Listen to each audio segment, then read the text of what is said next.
29 de enero de 1992. Un decreto frío, firmado a más de 1000 kilómetros de distancia en una oficina de Buenos Aires, cortó de un hachazo la vena principal de la mina de hierro subterránea más grande de Sudamérica. En un abrir y cerrar de ojos, 1000 mineros patagónicos se quedaron en la calle. El motor de toda una región se apagó.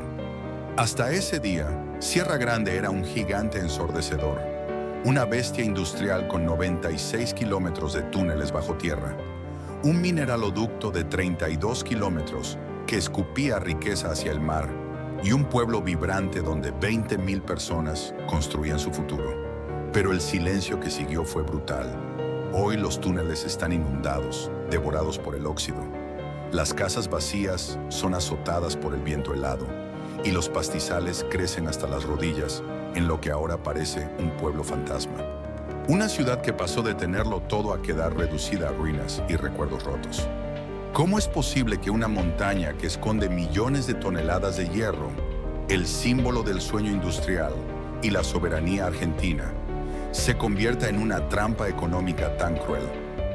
¿Cómo se destruye el sustento de toda una generación, traicionándolos no una, sino dos veces? Acompáñanos a entrar en la oscuridad de las galerías sumergidas de Sierra Grande, en la profundidad de la Patagonia. Vamos a descubrir el costo de sangre, sudor y lágrimas que dejan las decisiones políticas de alto nivel y la implacable volatilidad del mercado global. Para entender la magnitud de la tragedia de Sierra Grande, primero hay que comprender la inmensa escala de su sueño original. Hay que viajar en el tiempo a una Argentina que se miraba en el espejo y veía a una potencia mundial en potencia. En las décadas centrales del siglo XX, el país tenía una obsesión fundamental: la soberanía industrial. En aquel entonces, la doctrina económica dictaba que ninguna nación podía considerarse verdaderamente libre e independiente si tenía que importar el acero para construir sus puentes, sus ferrocarriles y sus fábricas. El acero era el esqueleto del progreso, y para fabricar acero, Argentina necesitaba desesperadamente hierro. La mirada de los burócratas, ingenieros y militares en Buenos Aires se dirigió hacia el sur, hacia la vasta, indomable y ventosa estepa patagónica. Durante siglos, la meseta de la provincia de Río Negro había sido un paisaje de arbustos espinosos, guanacos y vientos huracanados que barrían la tierra sin piedad. Un desierto frío donde la vida humana era una batalla constante contra los elementos. Sin embargo, los rumores sobre una anomalía magnética en la zona circulaban desde hacía años. Los estudios geológicos confirmaron lo que muchos consideraban un mito. Debajo de esa tierra árida y desolada dormía un gigante, el yacimiento de mineral de hierro subterráneo más grande de toda Sudamérica. El descubrimiento fue catalogado inmediatamente como un asunto de seguridad nacional y un tesoro estratégico. No se trataba simplemente de abrir un pozo en la tierra, se trataba de domar la Patagonia, pero la geografía era implacable. Sierra Grande estaba ubicada en el medio de la nada, sin infraestructura, sin rutas asfaltadas, sin red eléctrica y lo más crítico de todo, sin agua dulce suficiente para sostener una operación minera a gran escala y a los miles de trabajadores que serían necesarios para operarla. Era un rompecabezas logístico que habría acobardado a cualquier inversor privado. Pero en la década de 1960, el Estado Nacional argentino no conocía la palabra imposible. Bajo la visión desarrollista de la época y con un fuerte impulso de fabricaciones militares, se tomó la decisión irrevocable de extraer ese hierro, costara lo que costara. Así, en el año 1969, nació IPASAM, Hierro Patagónico de Sierra Grande, Sociedad Anónima Minera. La creación de esta empresa estatal fue anunciada con bombos y platillos. Era la encarnación del orgullo nacional, la promesa de que Argentina dejaría de depender del exterior para alimentar sus altos hornos en San Nicolás. La fase de fundación fue una epopeya de ingeniería y resistencia humana. Para sacar el mineral de las entrañas de la tierra, primero había que llevar la civilización al desierto. El gobierno abrió la chequera estatal y comenzó a inyectar millones de dólares en la región. Se trazaron planes faraónicos que desafiaban la dureza del clima patagónico. Se proyectó un acueducto gigantesco para traer agua potable. Se tendieron líneas de alta tensión cruzando cientos de kilómetros de estepa. Y se comenzó a diseñar un puerto de aguas profundas en Punta Colorada, a 32 kilómetros de distancia, al cual el hierro llegaría a través de un inmenso ducto subterráneo, el mineraloducto, empujado por la fuerza del agua. Los primeros pioneros que llegaron a Sierra Grande no encontraron una ciudad, sino un campamento polvoriento azotado por ráfagas de viento que superaban los 100 kilómetros por hora. Eran topógrafos, ingenieros, perforadores y obreros de la construcción que dormían en casillas de chapa, soportando inviernos con temperaturas bajo cero y veranos abrasadores. La soledad era absoluta. El polvo se metía en los ojos, en la ropa, en la comida. Pero había un sentido de misión. Sentían que estaban haciendo historia, estaban haciendo patria. El sonido del viento patagónico pronto fue reemplazado por un rugido nuevo, el de la dinamita y la maquinaria pesada. Las primeras detonaciones rasgaron el silencio milenario de la meseta. Las excavadoras comenzaron a morder la roca, abriendo las bocas de lo que pronto serían los piques principales de la mina. Centímetro a centímetro, metro a metro, los mineros comenzaron a perforar la corteza terrestre, adentrándose en la oscuridad. No era un trabajo para débiles. La roca era dura y el peligro de derrumbes era una sombra constante. Pero a medida que los túneles se extendían hacia las profundidades, también lo hacía la esperanza. La noticia de que había trabajo abundante y bien remunerado en el sur comenzó a esparcirse por toda Argentina y por los países vecinos como Chile y Bolivia. Hombres jóvenes, buscando un futuro mejor para sus familias, armaron sus bolsos y se subieron a colectivos de larga distancia con destino a Río Negro. Sierra Grande dejó de ser un punto olvidado en el mapa para convertirse en el epicentro de la fiebre del hierro. La inversión estatal parecía inagotable y el entusiasmo contagiaba a todos los estratos de la sociedad. En esos primeros años de excavación y construcción de la planta peletizadora, nadie cuestionaba los costos. El objetivo final justificaba cualquier gasto, cualquier sacrificio. El Estado estaba sembrando dinero en la piedra, convencido de que cosecharía independencia. La infraestructura comenzó a tomar forma de una manera que dejaba a los visitantes sin aliento. Las inmensas torres de los Malacates se alzaban hacia el cielo gris de la Patagonia, estructurando un paisaje industrial alienígena en medio de la naturaleza salvaje. El corazón de hierro de la montaña comenzaba a latir. La base estaba construida, el escenario estaba listo. La pequeña localidad polvorienta estaba a punto de experimentar una metamorfosis violenta y espectacular que la llevaría a la cima de la gloria industrial. El sueño patagónico estaba a punto de hacerse realidad.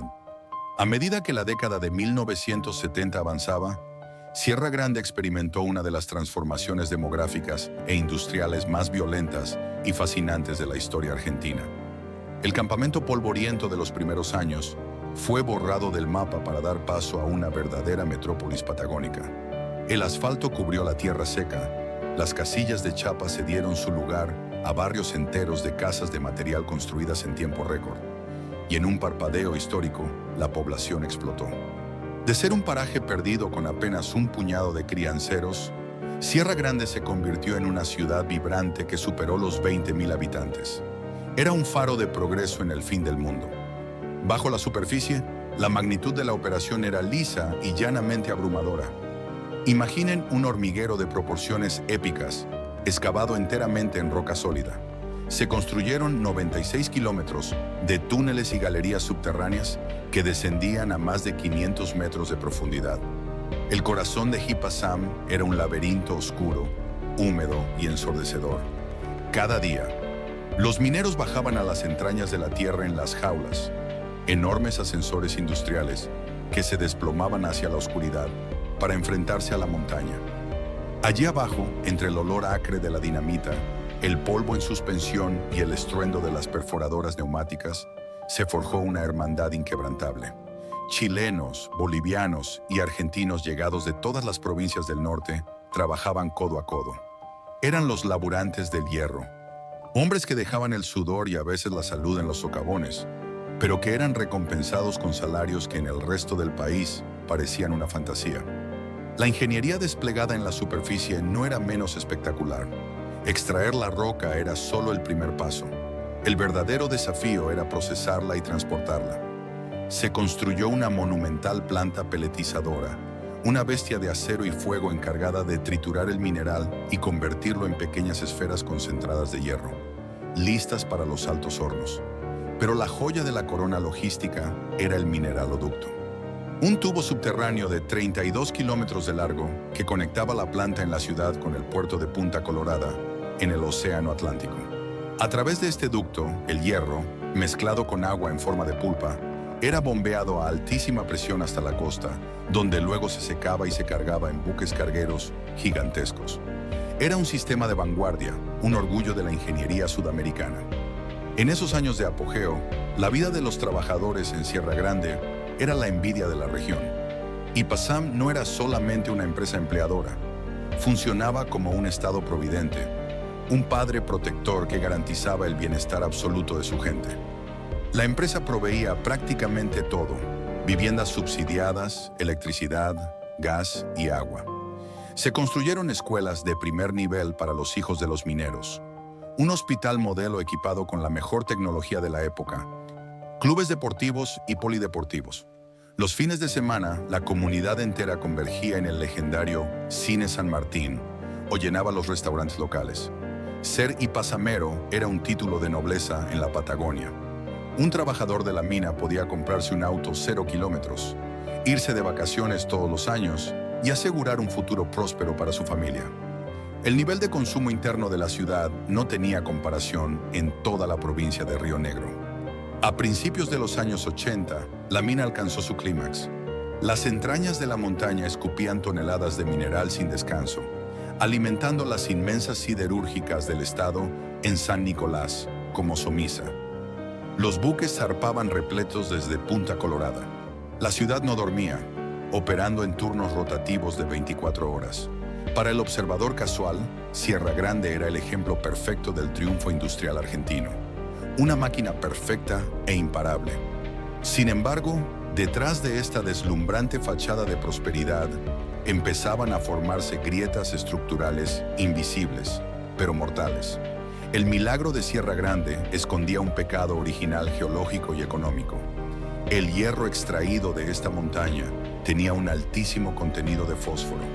Para que ese mineral fuera útil en la fabricación de acero, requería un costoso y complejo proceso químico de purificación.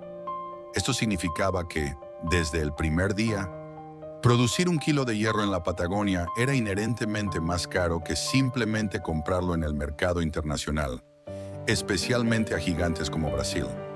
Mientras la dictadura militar y luego los primeros gobiernos democráticos mantuvieron la billetera abierta, este sobrecosto monumental fue ignorado. El Estado absorbía las pérdidas en nombre de la soberanía nacional. Además, el gigantismo estatal había infectado la administración. La plantilla de empleados de IPASAM se infló hasta superar las 3,000 personas de forma directa. Por cada minero que picaba roca en la profundidad, había cada vez más personal administrativo y burocrático en la superficie. La empresa se había transformado en un monstruo lento y deficitario. Pero en aquellos años dorados, mientras la maquinaria rugía y los sueldos puntuales inundaban los comercios locales, nadie quería escuchar a los pesimistas. Sierra Grande bailaba sobre una burbuja de acero, subsidios ciegos y decisiones políticas. Y como toda burbuja en la turbulenta historia económica argentina, estaba destinada a chocar, tarde o temprano, contra el muro de la realidad. A medida que la década de 1980 llegaba a su fin, la burbuja de prosperidad que envolvía a Sierra Grande comenzó a desinflarse lentamente, asfixiada por una realidad macroeconómica que no perdonaba a nadie. La Argentina entera estaba entrando en una de las etapas más oscuras y caóticas de su historia económica: la hiperinflación. El dinero perdía su valor no mes a mes, ni semana a semana, sino hora tras hora. Y en el aislado oasis industrial de la Patagonia, el impacto de este tsunami financiero fue devastador. El problema fundamental de Sierra Grande no era solo la inflación nacional, era una falla de origen que el Estado había decidido ignorar durante años por motivos políticos. Extraer hierro con alto contenido de fósforo en el medio del desierto patagónico procesarlo en la planta peletizadora y empujarlo 32 kilómetros por un acueducto hasta el mar era un proceso colosalmente caro. La ecuación económica era insostenible. En las oficinas de los ministerios en Buenos Aires, los contadores comenzaron a sacar cuentas y llegaron a una conclusión escalofriante. A la Argentina le resultaba mucho más barato comprar mineral de hierro de altísima calidad en Brasil, traerlo en barco desde el estado de Minas Gerais y descargarlo en el puerto de San Nicolás que extraer un solo kilo de piedra de las entrañas de su propia tierra patagónica. La soberanía industrial, aquel sueño romántico de los años 60 que justificó la creación de HIPASAM, se estrelló violentamente contra las planillas de cálculo del libre mercado global. La empresa estatal se había convertido en un agujero negro financiero. Producía el hierro más caro del mundo. Y para empeorar las cosas, el gigantismo burocrático había asfixiado la operatividad de la mina. De los miles de empleados que cobraban un sueldo de la empresa, una proporción cada vez mayor ocupaba puestos administrativos en oficinas, mientras que el número real de mineros que bajaban a los socavones a picar la roca se mantenía estancado. HIPASAM era un gigante obeso y lento, incapaz de competir, sostenido artificialmente por las inyecciones constantes de dinero del Tesoro Nacional. En los pasillos del Congreso y en los estudios de televisión de la capital federal, el discurso comenzó a cambiar. Sierra Grande ya no era el orgullo de la Patagonia, ni el corazón de acero del país. De repente, los políticos y los economistas mediáticos empezaron a referirse a la mina con desprecio. La llamaban un elefante blanco, un barril sin fondo que desangraba las reservas del Estado. Se instaló la narrativa de que todo un pueblo de 20,000 habitantes vivía prendido a la teta del Estado, gozando de privilegios y servicios subsidiados que el resto del país, sumido en la pobreza y la hiperinflación, ya no podía permitirse pagar. Para los habitantes de Sierra Grande, este cambio de percepción fue una puñalada trapera. Ellos eran los que dejaban los pulmones respirando polvo a 500 metros bajo tierra. Ellos eran los que arriesgaban sus vidas entre explosivos y derrumbes en la oscuridad. Sentían que desde los cómodos despachos porteños se estaba menospreciando su sacrificio. Pero el orgullo herido pronto dejó paso a una desesperación mucho más material y urgente. La hiperinflación devoró los legendarios sueldos de los hipasameros, aquellos salarios que antes permitían comprar autos nuevos y planear vacaciones, ahora se escurrían entre los dedos como agua. Los días de cobro se transformaron en carreras angustiantes. Los mineros salían de sus turnos y corrían a los supermercados locales antes de que los comerciantes remarcaran los precios en las góndolas por segunda o tercera vez en el mismo día. El poder adquisitivo se desplomó. Los comercios de la ciudad, que habían florecido al calor de la billetera estatal, comenzaron a ver sus ventas congeladas. El cine San Martín empezó a tener butacas vacías. La vibrante vida nocturna de la ciudad se apagó en un silencio tenso y temeroso. El malestar social no tardó en estallar. A finales de los años 80 y principios de los 90, la paz sindical que había reinado en HIPASAM se quebró. Se organizaron asambleas multitudinarias, paros y las primeras huelgas. Los trabajadores exigían actualizaciones salariales para no caer en la indigencia. Pero la empresa, ahogada en sus propios déficits y abandonada por un gobierno central que ya estaba preparando un drástico cambio de rumbo económico, no tenía respuestas. El clima en las profundidades de la mina se volvió espeso. El ruido de las perforadoras ya no sonaba a progreso, sino a una condena inútil. ¿Para qué seguir perforando la roca? ¿Para qué seguir respirando la humedad y el peligro? Si el fruto de ese trabajo no valía nada, la ansiedad se infiltró en cada rincón del campamento. Los trabajadores más veteranos, aquellos que habían llegado en los años 60 cuando todo era polvo y viento, miraban los inmensos malacates con una mezcla de tristeza y terror. La montaña había dejado de ser una madre protectora que proveía sustento para convertirse en una trampa de la que nadie sabía cómo escapar. Las grietas ocultas en los cimientos de Sierra Grande finalmente habían llegado a la superficie, partiendo en dos el tejido social de la ciudad. El gigante de hierro estaba herido de muerte, tambaleándose sobre pies de barro, y en Buenos Aires un nuevo gobierno estaba a punto de tomar el poder con una tijera en la mano. listo para cortar el cordón umbilical de un solo y brutal tijeretazo. El fin estaba cerca. Para entender el colapso absoluto de Sierra Grande, hay que apartar la vista de la Patagonia por un momento y mirar hacia la Casa Rosada en Buenos Aires. El reloj de la historia marcaba el año 1989 y la Argentina estaba en llamas. La hiperinflación había destrozado el tejido social y económico del país, forzando una entrega anticipada del poder.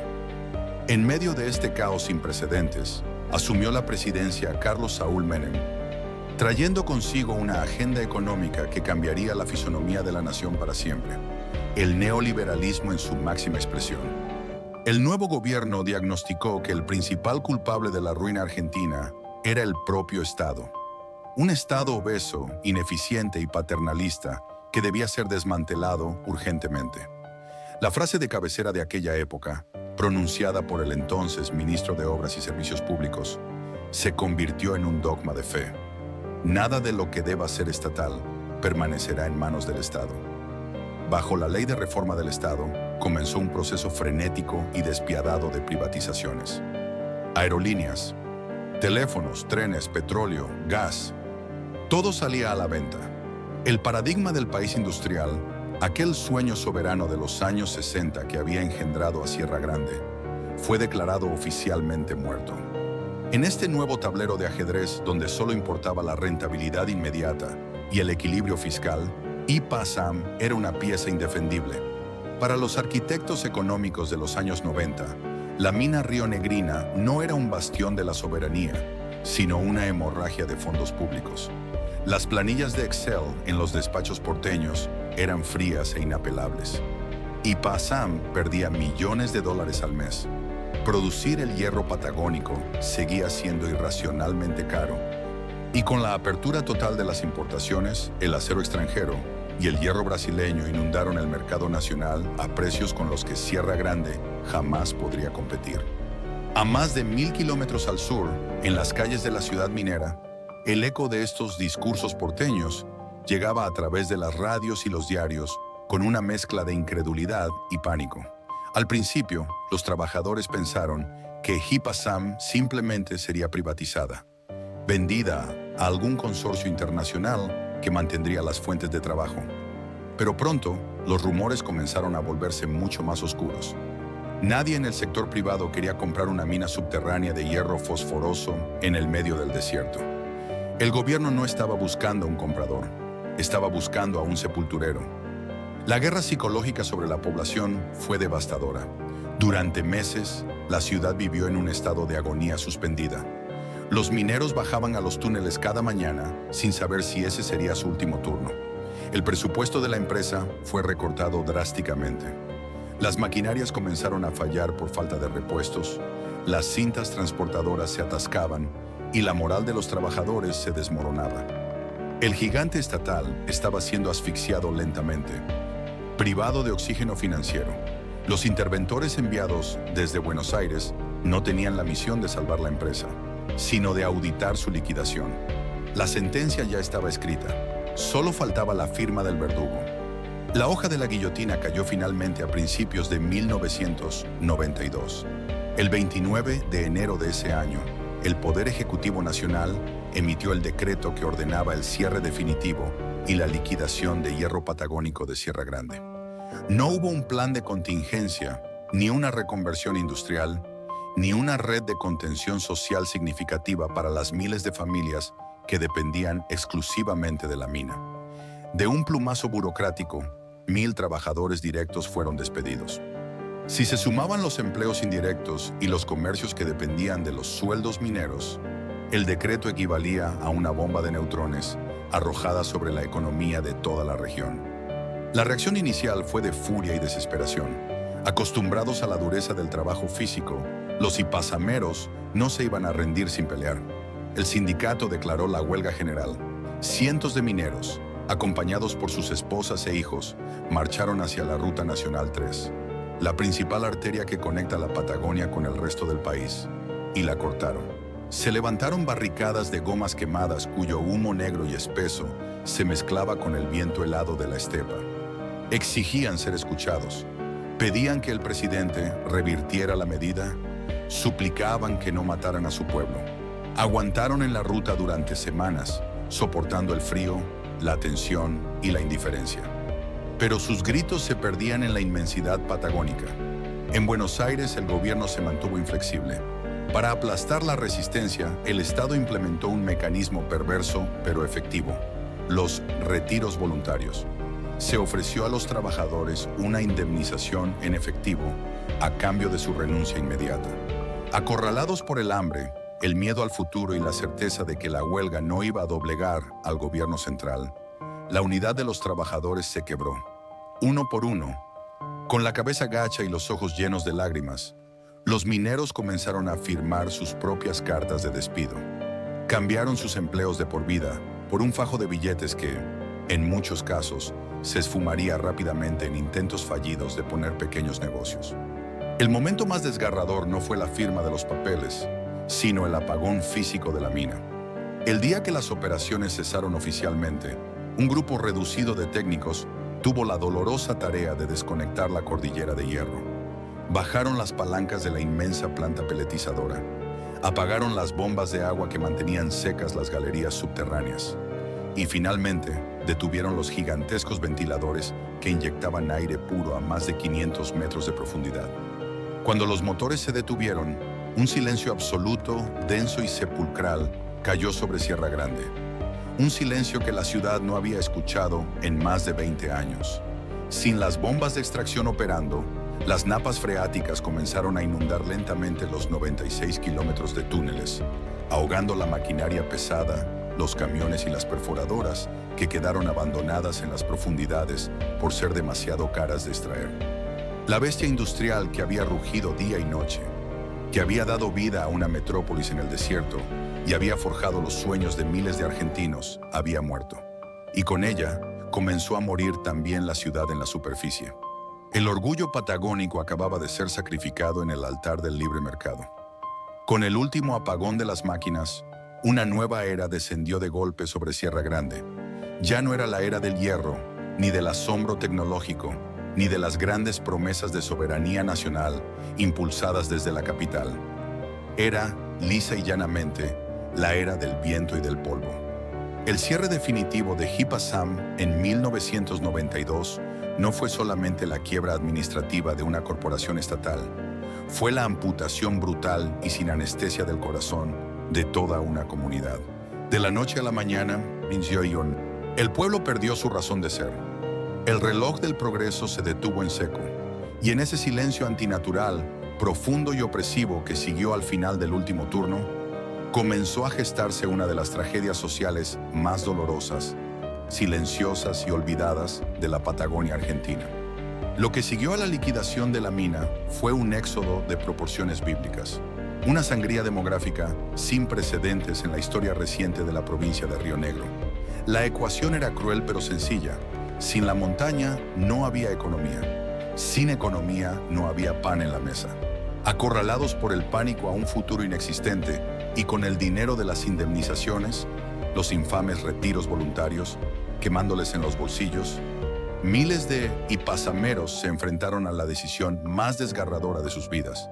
Tuvieron que claudicar, armaron sus bolsos a las apuradas, malvendieron por un puñado de pesos los muebles y electrodomésticos que no cabían en los fletes y cargaron sus colchones en la caja de viejas camionetas o en inmensos camiones de mudanza. La Ruta Nacional 3, que durante la época dorada había sido el cordón umbilical que traía lujos, suministros y esperanza al pueblo, se convirtió de repente en la lúgubre autopista del destierro. Caravanas enteras de familias, muchas de ellas mirando por el espejo retrovisor, con los ojos empañados en lágrimas, emprendieron el largo y amargo camino de regreso hacia el norte, o cruzaron las fronteras volviendo a Chile y Bolivia. Dejaban atrás la vida, los amigos y los cimientos que habían construido con tanto esfuerzo durante décadas. De los vibrantes 20.000 habitantes que caminaban orgullosos por las calles asfálticas de Sierra Grande en su clímax industrial, la población se desplomó como una piedra en cuestión de meses. Más de la mitad del pueblo simplemente desapareció del mapa. El impacto físico de este abandono masivo transformó a Sierra Grande en la escenografía perfecta de una película post-apocalíptica. Manzanas enteras de viviendas, antes repletas del bullicio de los chicos jugando en las veredas y del humo sagrado de los asados de domingo, quedaron súbitamente desiertas. Con el paso de los meses, la soledad comenzó a devorar las estructuras. Las ventanas de las casas, vacías, fueron tapiadas apresuradamente con tablones de madera o pedazos de chapa para evitar los saqueos, que inevitablemente estallaron cuando la miseria se hizo carne en el pueblo. Los pastizales, los yuyos y los arbustos espinosos crecieron hasta cubrir las veredas, reclamando para el desierto lo que antes era civilización. Los perros callejeros, abandonados por dueños que ni siquiera podían alimentarse a sí mismos, deambulaban como fantasmas esqueléticos buscando sobras en basureros que ya nadie llenaba. El legendario Cine San Martín, el símbolo indiscutido de las noches de gala y la cultura de la época dorada, cerró sus pesadas puertas para siempre, acumulando gruesas capas de polvo patagónico en su marquesina. El Hospital Modelo perdió de un día para el otro a la inmensa mayoría de sus especialistas y equipos. Las escuelas vieron cómo sus aulas se vaciaban a mitad del ciclo lectivo. El viento implacable, ese chiflón helado de la estepa que los mineros habían aprendido a domar y a ignorar, ahora soplaba con una fuerza lúgubre, colándose por las rendijas de los techos rotos, haciendo crujir las persianas oxidadas y levantando remolinos de arena en las esquinas completamente desoladas. A puro dolor, Sierra Grande se había ganado el sombrío título de pueblo fantasma. Sin embargo, no todos hicieron las valijas. En medio de las ruinas de aquella utopía minera, un grupo de irreductibles tomó la decisión de quedarse. Algunos lo hicieron porque el dinero del retiro no les alcanzó para empezar de cero en otra provincia. Otros porque eran ya demasiado viejos para intentar reinsertarse en un mercado laboral nacional que atravesaba su propia crisis y que ahora exigía juventud. Pero muchos otros se quedaron simplemente por un arraigo terco, casi irracional, a esa tierra hostil que, a pesar de todo, sentían profundamente suya. Para los que se quedaron, los años 90 y principios de los 2000 fueron una clase magistral y humillante de supervivencia extrema. La ciudad entera se sumergió en una economía de trinchera. Reapareció el trueque en las plazas, las changas temporales mal pagas y la dependencia absoluta de los planes sociales y las raquíticas cajas de comida repartidas por el Estado provincial. Aquellos hombres de manos curtidas, que alguna vez habían dominado la roca dura con explosivos y maquinaria pesada a 500 metros bajo tierra, ahora se veían reducidos a cortar leña en el monte, barrer las calles por monedas o agachar la cabeza esperando la caridad política. Pero el hambre físico era solo una faceta de la agonía. La herida más profunda, la que no sangraba pero supuraba un veneno constante, era netamente psicológica. Era el resentimiento ardiente. Los habitantes de Sierra Grande sentían que habían sido víctimas de una traición imperdonable. Ellos habían viajado al fin del mundo a hacer patria, respondiendo ciegamente al llamado de un Estado que les prometió grandeza. Habían roto sus espaldas en la oscuridad sofocante de la montaña para alimentar los altos hornos de la nación. Y cuando las frías planillas de cálculo dejaron de dar números verdes, esa misma nación los descartó como si fueran simple chatarra oxidada. Mientras las bestiales maquinarias en las profundidades de la mina eran lentamente estranguladas y devoradas por la implacable crecida del agua de las napas, en la superficie, las lágrimas de toda una generación se secaban en la arena helada de la estepa. Sierra Grande parecía condenada a languidecer hasta desaparecer, reducida a ser poco más que una advertencia melancólica al costado de la Ruta 3. No obstante, la historia de este gigante de hierro aún no había terminado. El destino le tenía preparado un giro cruel, extraño y engañoso. Justo cuando la ciudad comenzaba a aceptar su propia muerte, una luz lejana y extranjera brillaría en el horizonte, trayendo consigo un salvavidas que, una vez más, volvería a sacudir los cimientos de la montaña. Durante 14 años, Sierra Grande fue un cadáver industrial pudriéndose al sol patagónico. En las profundidades de la tierra, la situación era aún más macabra. Sin las inmensas bombas de achique operando, los 96 kilómetros de túneles y galerías habían sido completamente tragados por el agua de las napas freáticas. La mina se había convertido en un abismo negro, helado e inundado, una tumba acuática para retroexcavadoras, camiones y maquinaria pesada que había sido abandonada en 1992. Nadie en su sano juicio en la Argentina, ni el Estado ni los empresarios privados, creía que ese monstruo oxidado pudiera volver a respirar. Sierra Grande era historia. Pero mientras la Patagonia dormía su siesta de olvido, el mundo estaba cambiando a una velocidad vertiginosa. A más de 18.000 kilómetros de distancia, al otro lado del Océano Pacífico, un nuevo gigante global se estaba despertando con un apetito insaciable. A principios del nuevo milenio, la República Popular China comenzó un proceso de industrialización y urbanización sin precedentes en la historia de la humanidad. Para construir sus nuevas megalópolis, sus represas y sus estadios olímpicos, China necesitaba acero, muchísimo acero, y para fabricar acero necesitaba devorar todo el mineral de hierro que pudiera encontrar en el planeta. El superciclo de los commodities alteró las leyes de la economía global.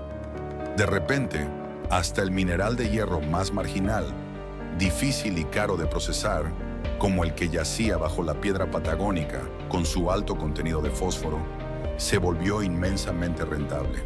Los radares de los corporativos en Beijing detectaron la anomalía magnética en Río Negro, y así, en el año 2006, ocurrió lo impensado. Una comitiva de ejecutivos asiáticos aterrizó en el medio de la estepa desolada. La empresa estatal china MCC, Metallurgical Corporation of China, compró los derechos de explotación de la vieja Hipasam por apenas $6 millones, prometiendo inyectar una fortuna para reactivar el complejo. La nueva compañía fue bautizada como MCC Minera Sierra Grande. Para el pueblo, la llegada de los inversores chinos fue recibida como una verdadera intervención divina. Parecía un milagro de resurrección, pero la tarea de ingeniería a la que se enfrentaban era titánica. Despertar a la bestia implicaba, literalmente, vaciar un lago subterráneo gigantesco. Durante meses, potentes bombas traídas desde Asia trabajaron sin descanso, día y noche, escupiendo millones de litros de agua oxidada y estancada hacia la superficie. A medida que el nivel del agua descendía, metro a metro, los túneles revelaban un paisaje dantesco de cables podridos, hierro corroído y barro espeso. La inyección de capital extranjero fue brutal y efectiva. Se reemplazó el cableado, se instalaron nuevos sistemas de ventilación y se trajeron máquinas perforadoras de última generación. En la superficie, los motores de la planta peletizadora volvieron a rugir tras más de una década de silencio sepulcral. El mineraloducto, esa arteria de 32 kilómetros que conectaba la mina con el mar, fue purgado y reparado. Para finales de la década, lo que parecía una fantasía imposible se había hecho realidad. Los trabajadores volvían a ponerse los cascos con linternas, subían a las jaulas y descendían a las entrañas de la tierra. Las explosiones de dinamita volvieron a hacer temblar la montaña. Sierra Grande había vuelto a la vida. La reactivación de la mina inyectó un shock de adrenalina directa en las venas del pueblo fantasma. Las persianas de los comercios que llevaban años cerradas se volvieron a levantar. El asfalto gastado volvió a sentir el peso de los camiones y el tránsito constante de las camionetas mineras. El sonido metálico de las operaciones se convirtió nuevamente en la banda sonora diaria de la ciudad. Antiguos mineros que se habían ido a otras provincias comenzaron a regresar, mezclándose con una nueva generación de jóvenes locales que por primera vez en sus vidas tenían la oportunidad de conseguir un trabajo industrial formal y bien pago sin tener que abandonar su tierra. Sin embargo, el nuevo día en Sierra Grande escondía sombras profundas.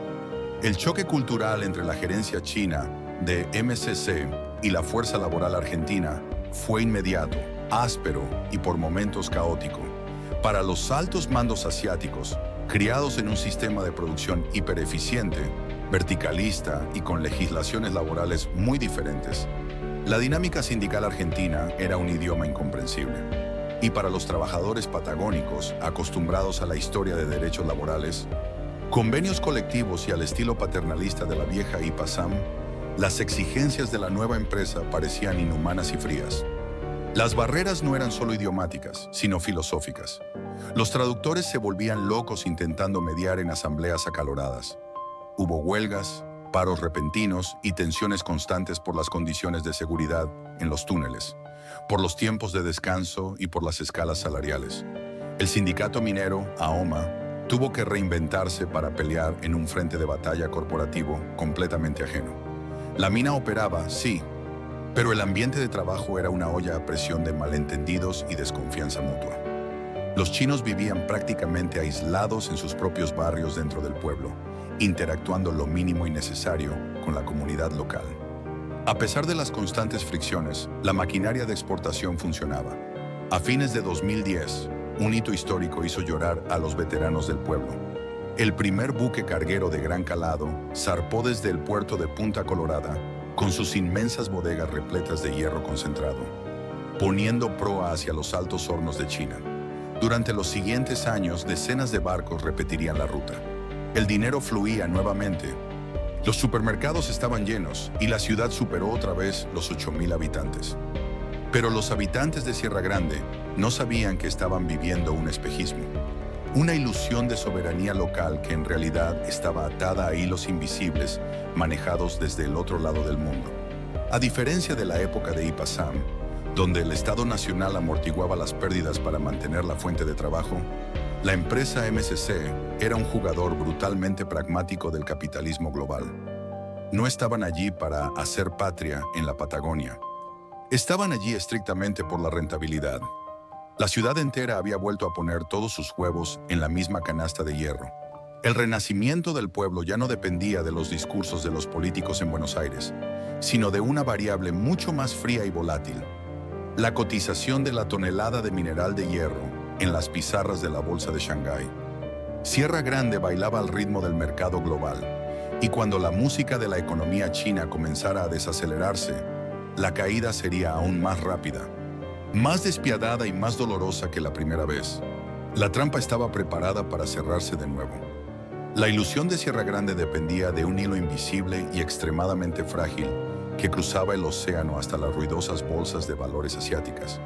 Y como todo en el despiadado y especulativo mundo de los commodities, lo que sube exponencialmente, tarde o temprano, se desploma con la misma violencia ciega. Hacia el año 2014, el viento global comenzó a cambiar de dirección de forma abrupta. El crecimiento desaforado de la economía china, que había impulsado la demanda de materias primas a niveles estratosféricos, empezó a mostrar signos de agotamiento estructural. Las inmensas ciudades fantasma en Asia ya estaban construidas y la necesidad urgente de acero cayó en picada. El precio internacional de la tonelada de mineral de hierro, que había tocado máximos históricos, comenzó a desmoronarse en los mercados como un castillo de naipes.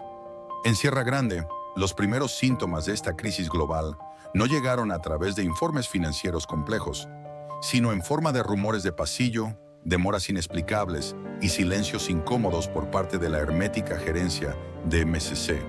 Las enormes cintas transportadoras en la planta peletizadora comenzaron a detenerse con mayor frecuencia, supuestamente por tareas de mantenimiento prolongado. Los inmensos buques cargueros que antes llegaban mes a mes al puerto de Punta Colorada empezaron a espaciarse, hasta que pasaron meses sin que se asomara una sola chimenea en el horizonte del Atlántico. La corporación china, que había inyectado millones para resucitar el yacimiento, de repente cerró el grifo financiero desde Beijing. Producir en las entrañas de la Patagonia, con sus altísimos costos logísticos y la baja calidad inherente del mineral fosforoso local, volvía a ser un negocio ruinoso a nivel global. Para los habitantes del pueblo, la situación se volvió una tortura psicológica insoportable. Los sueldos, que durante casi una década habían devuelto la dignidad y el consumo a los trabajadores locales, comenzaron a pagarse en cuotas, luego con semanas de atraso. Después simplemente dejaron de depositarse. La ansiedad y la bronca se apoderaron nuevamente de las calles polvorientas. Las asambleas del sindicato AOMA se volvieron diarias y tumultuosas, pero los representantes gremiales chocaban contra una pared de incomprensión. Los gerentes chinos, encerrados en sus oficinas, solo respondían a través de traductores que no había fondos y que estaban esperando directivas de la casa matriz en Asia. Los viejos mineros, aquellos hombres de rostros curtidos que habían sobrevivido al trauma del cierre estatal de Ipasam en 1992, sentían un escalofrío familiar y aterrorizante recorriéndoles la espalda. Reconocían perfectamente los síntomas de la muerte industrial. Veían cómo las máquinas se quedaban sin repuestos esenciales, cómo los turnos de extracción en las galerías subterráneas se reducían drásticamente y cómo el óxido volvía a ganar terreno. El fantasma del desempleo masivo, que creían haber enterrado para siempre bajo millones de dólares de inversión extranjera, volvía a caminar por las calles de asfalto gastado, golpeando amenazantemente las puertas de cada familia. La pesadilla estaba a punto de repetirse.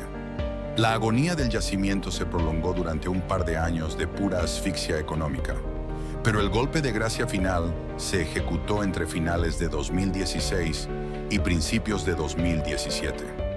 Las pizarras de valores en Shanghái no mostraban piedad alguna, y la junta directiva de MSC tomó una decisión estrictamente matemática, fría y desprovista del más mínimo sentimentalismo. Se ordenó la suspensión total e indefinida de la producción y el inicio de los despidos masivos. Fue un déjà vu brutal y retorcido. Una tragedia histórica calcada casi a la perfección 25 años después del decreto de Carlos Menem. Las notificaciones de despido comenzaron a llover sobre el pueblo. Cientos de mineros, muchos de los cuales eran jóvenes que habían apostado su futuro y el de sus hijos al espejismo del renacimiento minero, se encontraron otra vez en la calle, con las manos vacías. Esta vez no hubo decretos gubernamentales televisados, ni discursos políticos incendiarios sobre la privatización o el déficit del Estado.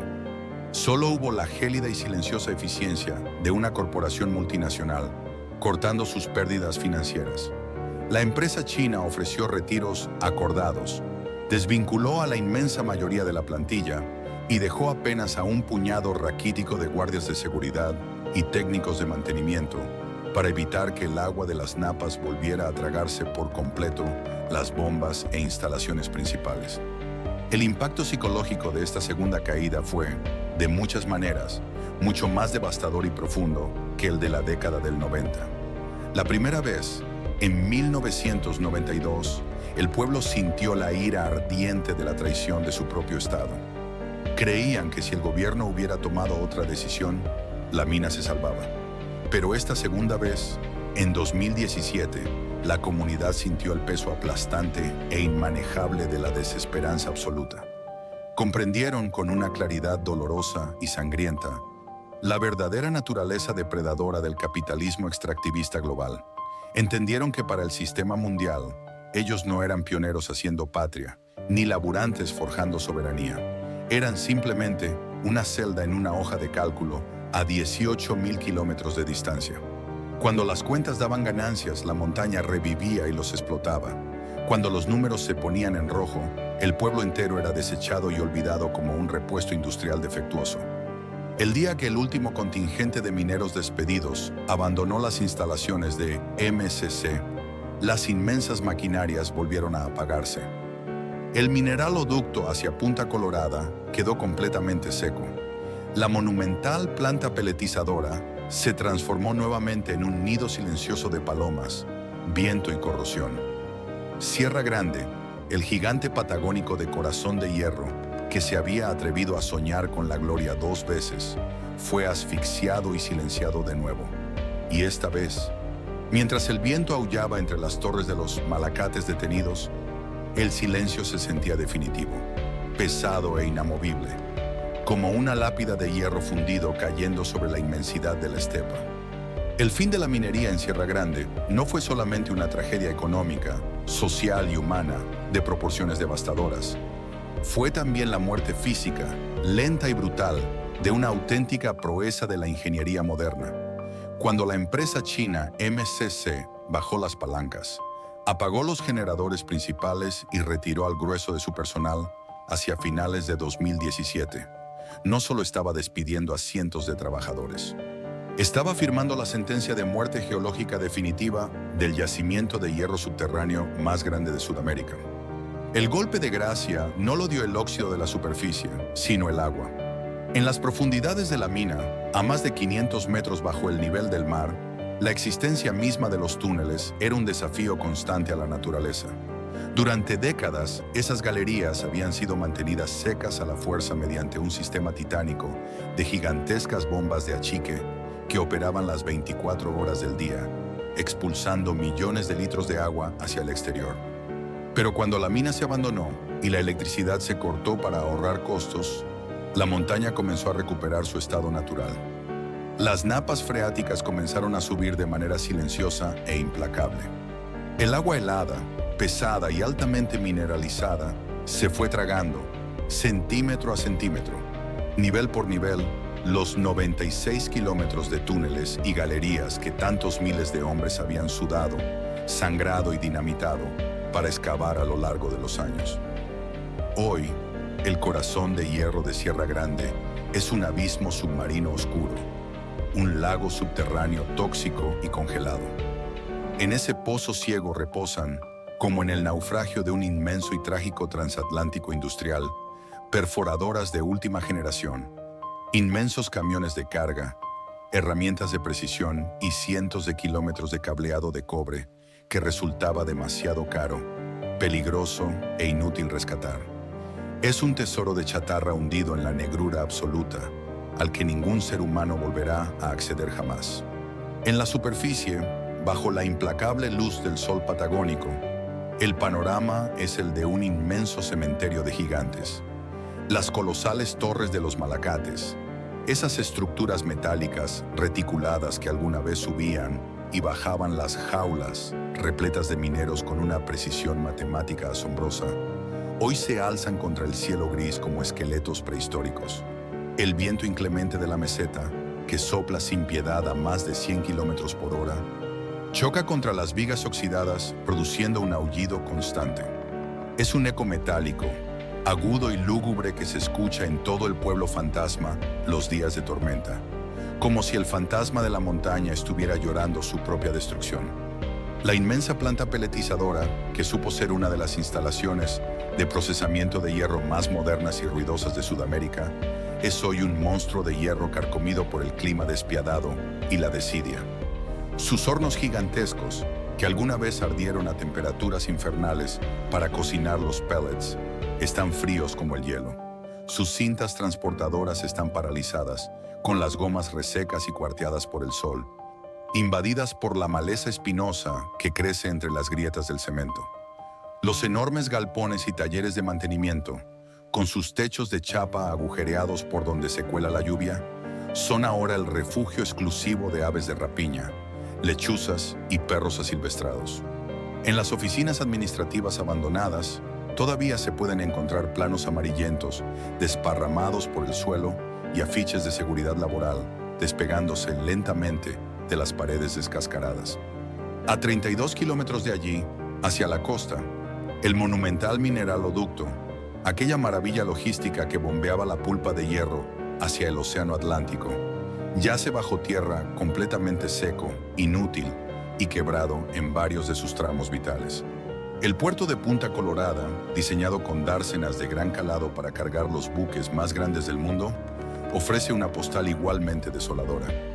Las gigantescas cintas de carga y los brazos grúa quedaron congelados en su última posición de trabajo, siendo lentamente devorados por la corrosión implacable del salitre marino. Es un monumento a la ambición desmedida y al fracaso estratégico de un país.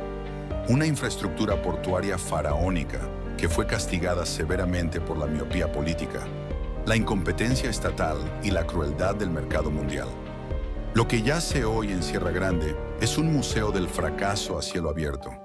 La inversión de cientos de millones de dólares, tanto del Estado argentino en la mítica época fundacional de Hipasam, como de la corporación multinacional china décadas después, fue literalmente tragada por la tierra. Todo ese inmenso capital, toda esa ilusión tecnológica y todo ese esfuerzo humano titánico terminaron pudriéndose en el desierto. La majestuosidad de estas ruinas oxidadas impone un respeto escalofriante. Para un fotógrafo o un visitante casual, es fácil perderse en la cruda belleza estética de la decadencia industrial. Pero para los habitantes de la Patagonia, cada pedazo de hierro retorcido y cada ventana rota es un recordatorio constante de un engaño masivo. Es una herida purulenta en el paisaje. La montaña de hierro, que una vez prometió ser la salvación definitiva de la provincia y la garantía de la soberanía nacional, terminó convirtiéndose en un coloso inerte que proyecta una sombra larga, gélida y definitiva sobre la estepa. Y allí, a la sombra de este cadáver de acero, los sobrevivientes deben levantarse cada mañana y mirar directamente a los ojos del monstruo que les robó el futuro. Mientras el agua helada y el óxido devoraban la gloria subterránea de Sierra Grande, en la superficie, una comunidad profundamente herida se negaba a desaparecer por completo. Es un rasgo distintivo del habitante patagónico, una terquedad casi geológica, una resistencia tenaz forjada a base de soportar el viento inclemente, el frío y el aislamiento. Los que decidieron quedarse tras el segundo y definitivo colapso industrial ya no albergaban ilusiones de grandeza. Sabían perfectamente que los años de sueldos abultados, los autos nuevos y los cines llenos no volverían jamás. Sin embargo, se aferraron a sus casas, barridas por el chiflón de la estepa, con uñas y dientes. Para ellos, Sierra Grande no era simplemente un proyecto económico fallido en una planilla de Excel. Era su hogar, el lugar donde habían enterrado a sus padres y donde habían nacido sus hijos. En medio de la desesperación por encontrar una nueva identidad y sobrevivir al desastre, surgió un proyecto que parecía extraído de una novela de Julio Verne, pero que nació de la pura necesidad. Antes de que la mina fuera completamente abandonada por la corporación china y el agua reclamara los niveles inferiores de forma definitiva, un grupo de ex-mineros, negándose a dejar morir su historia, impulsó el proyecto Viaje al Centro de la Tierra. La idea era audaz y profundamente melancólica. Transformar los primeros niveles de los kilómetros de túneles oscuros en una atracción turística. Equipados con cascos, lámparas y el inmenso orgullo de mostrar su antiguo lugar de trabajo, los propios laburantes se convirtieron en guías.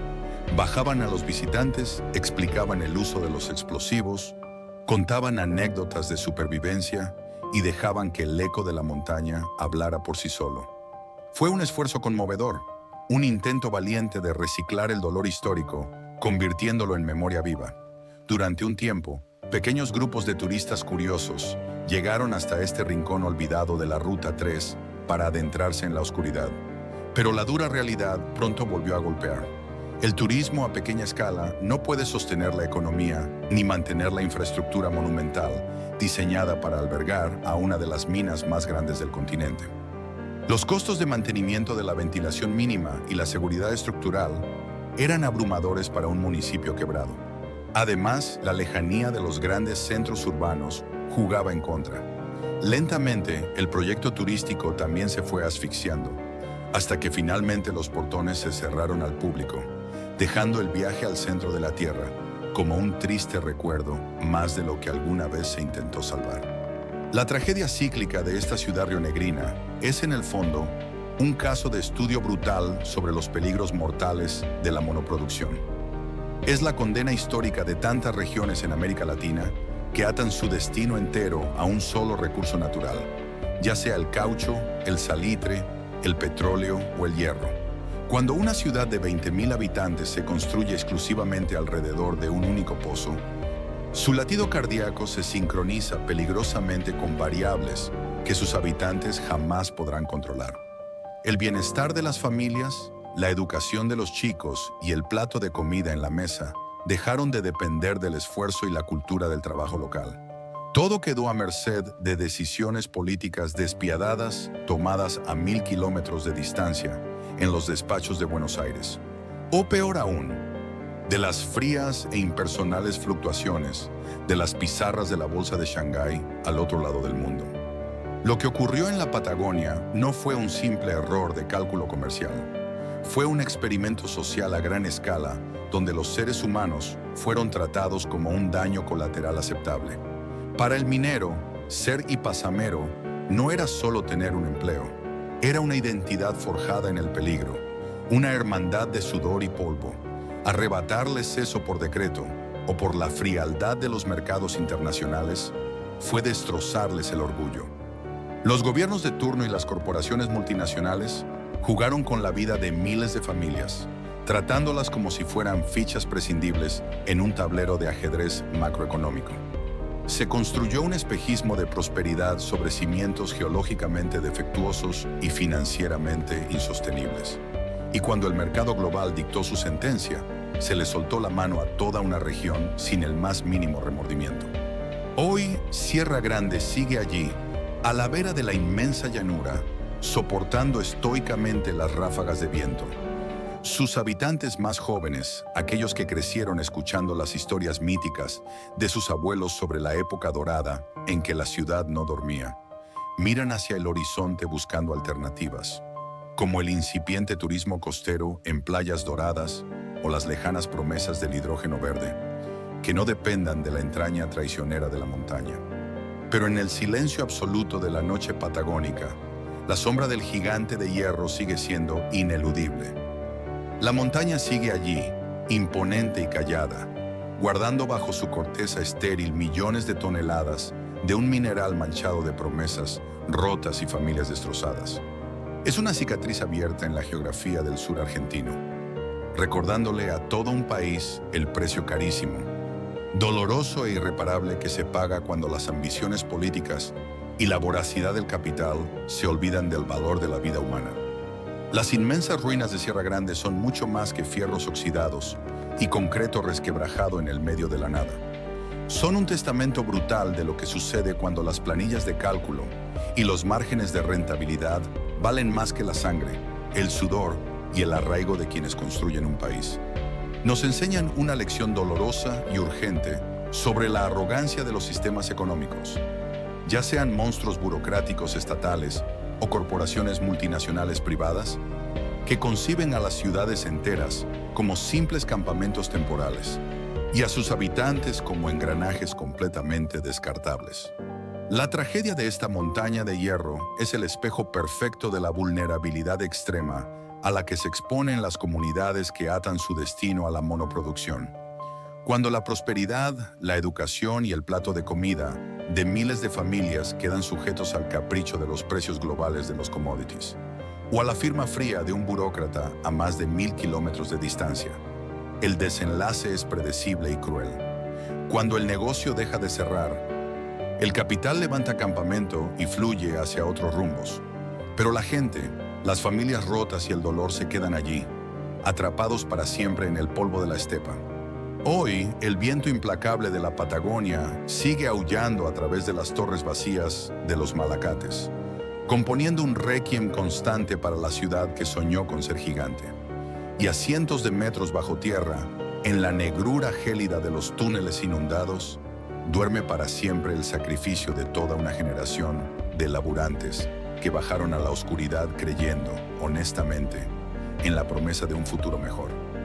Su esfuerzo no debe quedar enterrado bajo el agua y la desmemoria. Si esta historia sobre el ascenso y la caída de Sierra Grande te hizo reflexionar sobre el verdadero costo humano del desarrollo industrial y las decisiones políticas que marcan a fuego nuestra historia, te invito a suscribirte al canal. Déjanos tu comentario acá abajo.